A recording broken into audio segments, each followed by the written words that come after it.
கோவை மாவட்டம் மலுமிச்சம்பட்டி பகுதி அருகே கிணற்றில் சடலமாக மீட்கப்பட்ட வழக்கு தொடர்பாக விசாரணை செய்த இன்ஸ்பெக்டர் முறையாக அந்த வழக்கை விசாரிக்கவில்லை என பணியிடை நீக்கம் செய்து கோவை சரக டிஐஜி சசிமோகன் பணியினை உத்தரவை பிறப்பித்திருக்கார். அதாவது பாத்தீங்கன்னா, சென்னையில் கொலை செய்து கோவையில் புறநகர் பகுதியில் இருக்கக்கூடிய ஒரு கிணற்றில் கல்லை கட்டி அந்த உடலை இறக்கிவிட்டார்கள்.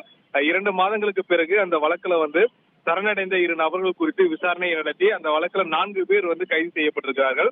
நண்பர்களுக்குள் ஏற்பட்ட தகராறின் காரணமாக கொலை சம்பவம் ஏற்பட்டது என முதற்கட்ட தகவல் விசாரணை தெரிய வந்தது.